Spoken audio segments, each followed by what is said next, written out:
अच्छा सुनो, सब्सक्राइब करते वक्त ना घंटी बजा देना ताकि जब मैं ऑनलाइन आऊँ तो तुम्हारे फोन की भी नमस्कार दोस्तों, स्वागत है आप सभी का हमारे YouTube चैनल पर। तो आज हम बात करेंगे डीएलएड एग्जाम 2025 लेटेस्ट अपडेट के बारे में। तो आज हमारी तारीख हो चुकी है 20 मार्च 2025। आज की ब्रेकिंग न्यूज हम इस वीडियो में देखेंगे और बात करेंगे डीएलएड की परीक्षा की ऑफिशियल डेट शीट जारी हो चुकी है। जी हाँ, न्यूज़पेपर के माध्यम से भी अपडेट आ चुकी है। डीएलएड द्वितीय सेमेस्टर की परीक्षा 3 अप्रैल से शुरू हो रही है और यहाँ पर आप देख सकते हैं द्वितीय सेमेस्टर और चतुर्थ सेमेस्टर। देखिए दोस्तों, पेपर के टाइमिंग में क्या कोई बदलाव है जरा देख लेते हैं। 10 से 12 पेपर होगा, 1:30 से 3:30 तक।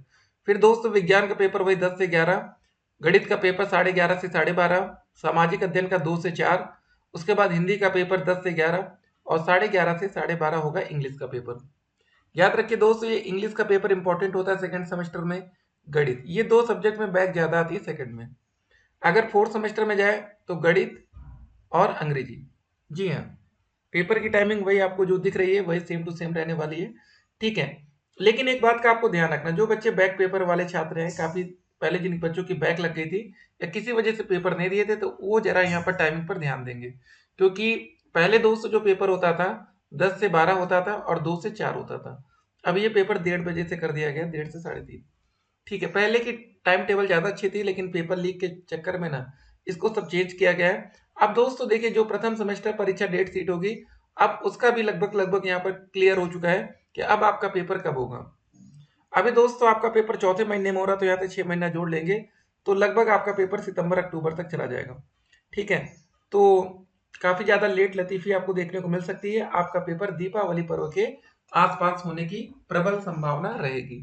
ठीक है, उस हिसाब से आपकी तैयारी अब शुरू हो जानी चाहिए, क्योंकि हमने पहले भी बोला था जब तक डेट शीट नहीं आती सेकंड और फोर्थ की, तब तक क्लियर नहीं होगा। कस्तूरबा बालिका विद्यालयों में 2642 पदों पर भर्ती जल्द होने वाली है।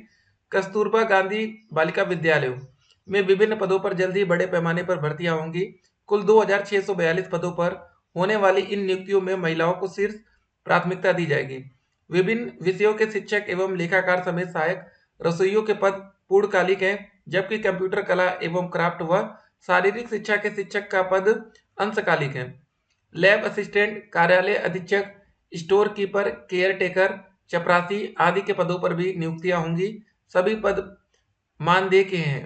ठीक है, यहाँ पर आप देख सकते हैं। बिहार में दोस्तों 19,838 सिपाहियों की भर्ती होने वाली है। शुल्क देखिए 675 पे। बिहार के SC ST वर्ग, महिलाओं और ट्रांसजेंडर के लिए 180 रुपये लगेगा। शुल्क का भुगतान ऑनलाइन माध्यम से करना। देखिए कुछ लोगों को छूट मिली है और बाकी लोग 675 रुपये देंगे। ठीक है, तो हर एक अपडेट की जानकारी आप तक होनी चाहिए। परीक्षा की डेट शीट आ गई है। अब दोस्तों पेपर में पास होने का रामबाण तरीका क्या रहने वाला है, जरा समझ लीजिए। पेपर आपका 3 अप्रैल से है। ठीक है, चलिए अभी आपको मार्च भर का टाइम और मिल गया है। अब देखिए हमें पेपर की तैयारी कैसे करनी है। एडमिट कार्ड आपको कॉलेज के माध्यम से ही मिलेगा, बिना कॉलेज की परमिशन के आप एडमिट कार्ड डाउनलोड नहीं कर सकते। ये कॉलेज लॉगिन आईडी से ही एडमिट कार्ड आपका डाउनलोड होता है, दिक्कत ये है। ठीक है, अधिक जानकारी के लिए dlresult.com वेबसाइट आप जानते हैं। सीटेट यूपीटेट की जो भी अपडेट आती है, फेल छात्रों के लिए जो भी बड़ी खबर आती है, सब कुछ हम आपको बताते रहेंगे। ठीक है, तो अब जरा एक और बात हम यहाँ पर समझते हैं कि हम पेपर को पास कैसे करें। टाइम काफी ज्यादा कम है, स्ट्रेटजी आपकी क्या होनी चाहिए। देखिए कभी भी दोस्तों पेपर में आइए ना, तो जैसे यहाँ पर विज्ञान और गणित का पेपर है। अब देखिए पहले क्या होता था, 10 से 11 और 12 से एक पेपर होता था, 1 घंटे का प्रॉपर समय आपको मिलता था, जिसमें आप लोग जाकर रिवीजन कर लेते थे। अब रिवीजन वाला मामला आपका फंस रहा है। चतुर्थ सेमेस्टर में भी गणित और इंग्लिश में देखिए यहाँ पर भी रिवीजन का मामला फंस रहा है। तो ये सारी चीजें आपको ध्यान में रखनी पड़ेंगी, नहीं तो फिर आपका नुकसान हो सकता है। ठीक है, प्रथम सेमेस्टर में भी आप देख सकते हैं गणित और संस्कृत। देखिए सेकंड और फोर्थ में याद रखिएगा, सेकंड और फोर्थ में आपको इंग्लिश मिलता है और फर्स्ट और थर्ड में संस्कृत मिलता है। ठीक है, तो जो सबसे ज्यादा बैक लगने वाले सब्जेक्ट है, पहले आप उन पर फोकस कर लीजिए जल्द से जल्द। कौन कौन से विषय में बैक लगती है सेकंड में, गणित में और इंग्लिश में। ठीक है, इसकी प्रैक्टिस आप जितना बेहतर कर लेंगे उतना ही अच्छे नंबर आपके रिजल्ट में आएंगे। अगर आप लोग इसको इग्नोर करके कुछ और पढ़ते हैं तो कोई फायदा नहीं है। विज्ञान में भी कभी कभी बैक लग जाती है, लेकिन ये इत्तेफाक होता है। बाकी और विषयों में बैक लगने के चांसेस न के बराबर होते हैं। ठीक है। तो लास्ट टाइम दोस्तों आपको रिवीजन प्रैक्टिस पर ज्यादा ध्यान देना है। और देखिए, अगर किसी बच्चे ने अभी पढ़ना शुरू भी नहीं किया, बिल्कुल अगर आपको लगता है कि आप जीरो हैं, तो पहली बात आपको बता दें, आप बिल्कुल जीरो नहीं है, क्योंकि आप फर्स्ट सेमेस्टर की परीक्षा पास करके ही सेकेंड सेमेस्टर तक पहुंचे। और जिन बच्चों की बैक लगी है ऑलरेडी, जैसे कुछ ऐसे बच्चे होंगे जिनकी बैक लगी होगी, ठीक है, तो अब आपको अपनी बैक कैसे क्लियर करनी है, क्योंकि बैक पेपर में प्रेशर बहुत ज्यादा होता है। एक बात हमने देखी है, जिन बच्चों की पहली बार सेमेस्टर में बैक लग जाती है, ठीक है, किसी भी सेमेस्टर में, फर्स्ट सेकंड थर्ड या फोर्थ, ठीक है, तो उनके सेकंड टाइम उतने अच्छे नंबर आ नहीं पाते हैं। उसका कारण समझ में नहीं आता। जैसे हुआ क्या, कुछ ऐसे बच्चे हैं जिनके डीएलएड फर्स्ट सेमेस्टर पास हो गए, थर्ड सेमेस्टर पास हो गए, फोर्थ पास हो गए, लेकिन अभी उनके सेकंड सेमेस्टर में बैक पेंडिंग है। अब सोचिए, गणित यहाँ पर भी थी, यहाँ पर भी थी, यहाँ पर भी, यहाँ क्लियर हो गई, इसमें क्यों फंस गई। तो कुछ ऐसे मामले आते रहते हैं, इस पर भी आप थोड़ा फोकस करेंगे। और कॉपी चेकिंग में कुछ ना कुछ लगता है कि गड़बड़ियां होती हैं। जी हाँ दोस्तों, 100% हम एग्री करेंगे आप लोगों की बातों से कि कॉपी चेकिंग में गलतियां हो सकती हैं। तो इन सब बातों पर आप ध्यान देंगे और अच्छे से, ठीक है, मेहनत करना है, और गलती से भी इस बार आपको फेल नहीं होना है। यहाँ पर दोस्तों देख सकते हैं न्यूज़पेपर में क्या लिखा, जरा एक बार देखते हैं कटिंग में। परीक्षा नियामक प्राधिकारी पीएनपी ने उत्तर प्रदेश डीएलएड द्वितीय एवं चतुर्थ सेमेस्टर की परीक्षाओं का कार्यक्रम बुधवार को जारी कर दिया। द्वितीय सेमेस्टर की परीक्षाएं 3 से 5 अप्रैल और चतुर्थ सेमेस्टर की परीक्षाएं 7 से लेकर 9 तारीख तक होंगी।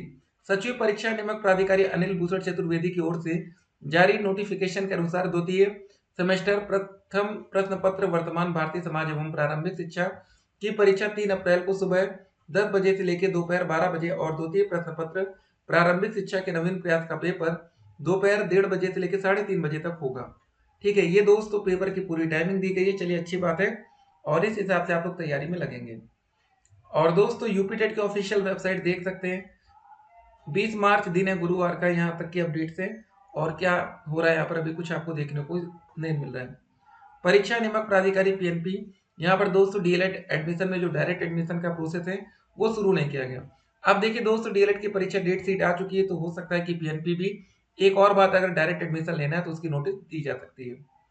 सीटेट की ऑफिशियल वेबसाइट 20 मार्च सुबह 8:08, ठीक है, यहाँ पर भी दोस्तों अभी तक सीटेट जुलाई आवेदन की प्रक्रिया शुरू होने की नोटिस नहीं दिखी। नहीं तो यहाँ पर कैंडिडेट एक्टिविटी में अप्लाई फॉर्म का आपको ऑप्शन देखने को बहुत ही जल्द मिल सकता है। ठीक है, सीटेट का भी एग्जाम हर साल हो रहा है, वैकेंसी आ नहीं रही है। यहाँ पर दोस्तों बहुत ही जल्दी आपको डाउनलोड एडमिट कार्ड के दिखेगा, यहाँ पर लिख के आएगा download admit card for second and fourth semester, लेकिन वो कॉलेज वाले ही कर पाएंगे, आप लोग कर भी नहीं पाएंगे। तो कुछ बातें हम आपको इसलिए बता दे रहे हैं, ताकि अगर आप लोग खुद से कोशिश करें और ना हो, तो आपको पहले से पता होना चाहिए कि वो आखिर हो क्यों नहीं रहा है। ठीक है, तो उम्मीद करते हैं किसी भी प्रकार से अगर आपको कोई डाउट हो, कोई समस्या हो, तो आप लोग हमें मैसेज करेंगे। ठीक है, तो चलिए दोस्तों, मिलेंगे एक और वीडियो में, तब तक के लिए स्टे कनेक्टेड। आपका दिन शुभ हो।